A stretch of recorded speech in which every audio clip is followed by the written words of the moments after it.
Happy Wednesday. In yesterday's reading, Elizabeth talked about this metaphor that Paul is pulling from the Old Testament to make a larger point in Galatians. And he uses the story of these two famous Old Testament women, one that he names and one that he conveniently does not.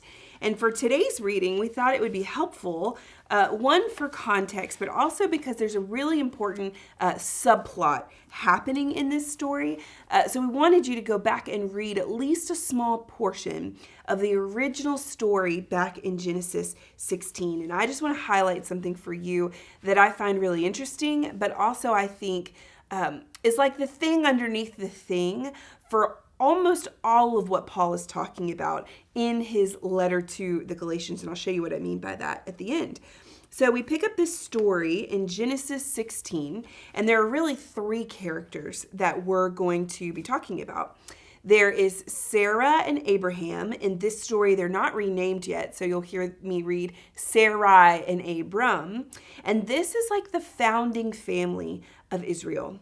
They're very old. God told them a long time ago, back in Genesis 12, which was many, many years, that they were going to have a child and that child would go up to bless the whole world through these descendants that child would go on to have. And so it's been many, many years, and Sarah and Abram are waiting and waiting and waiting and waiting. And that's where we pick up this story in Genesis 16. Now, Sarah, Abram's wife, had borne him no children, which is like the whole promise, right? But she had an Egyptian slave named Hagar. So she said to Abram, "The Lord has kept me from having children. Go, sleep with my slave. Perhaps I can build a family through her." This idea of building a family only shows up in one other story in the Bible before this, and it's when God builds the family of Adam and Eve. Abram agreed to what Sarai said. So after Abram had been living in Canaan 10 years, Sarah, his wife, took her Egyptian slave Hagar and gave her to her husband to be his wife. He slept with Hagar and she conceived. Okay.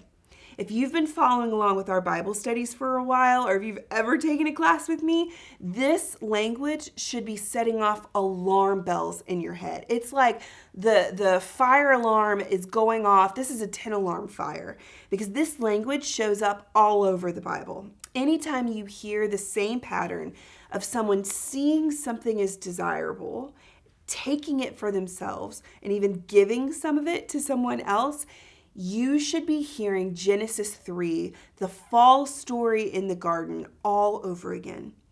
This is a surefire way to know when you're reading or studying the Bible, when you come across this pattern, that something is going horribly wrong, that God is going, no, wait, don't do it. Not that he sanctions what is happening here. This is the fall story. Sarah and Abram decide to do something apart from the plan that God had for them. God says, I am going to give you two a child. I'm going to do it. I'm going to bless you with a child.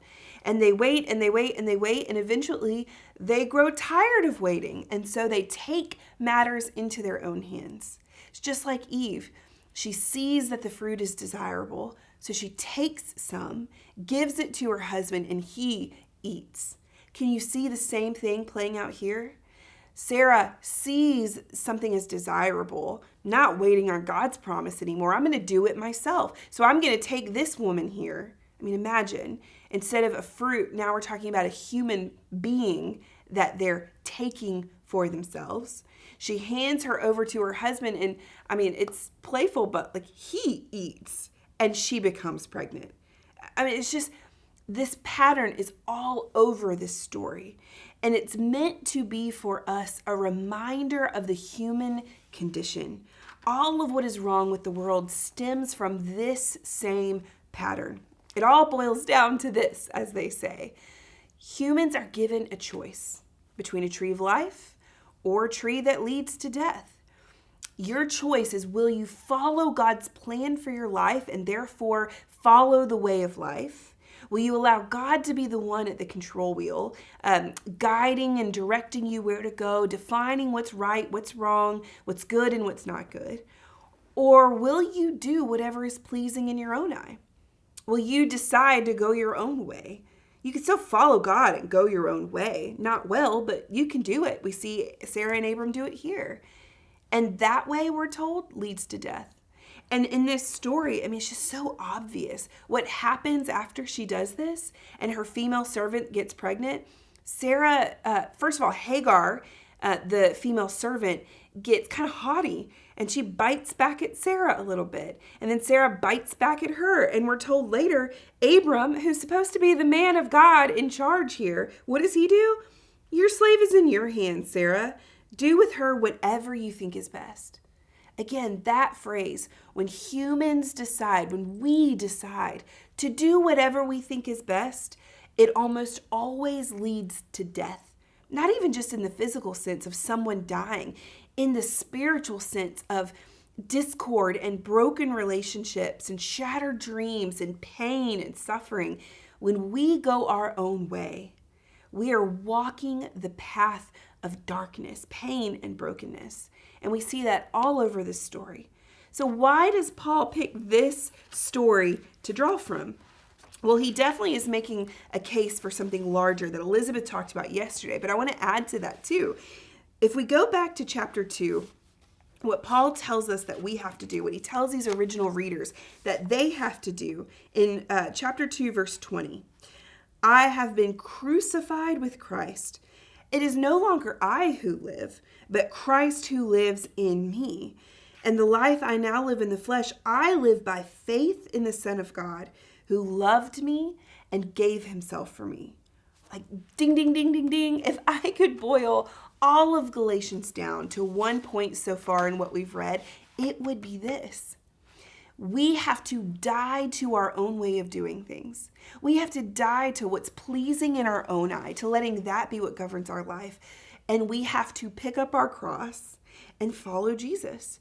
We have to allow Jesus to be what we live by. We live by faith, not by what is pleasing in our sight. And I think that under all of these stories in the short letter, Paul wants us to see this dichotomy at play. What will you choose to do? Will you choose life or death? Will you choose God's way of doing things or going your own way? And certainly on the surface, that is where you follow the works of the law and make those works of the law say whatever you want to the point where they exclude people? Or will you follow this new kingdom, this new way of interpreting the law that Jesus came to bring, this fulfillment of all things of the biblical story? I can't think of anything more relevant to us today than this idea of choosing to go God's way, of allowing him to be our guiding light, of following him in everything that we do, or deciding if we're going to go our own way. I'm pretty stubborn more often than not. Even though I want to do this, I often do whatever I think is right. And I can confirm almost every time what results, and that maybe not immediately, but years down the road, is pain and suffering, things that are harder than they needed to be. What about you? Do you see this playing out in your own life? And if you were given the choice, because you are each and every day, which road would you choose? I think this is what Paul wants us to wrestle with as we read through this letter. And we're going to get to even more of that in next week's reading as we finish out this incredible letter.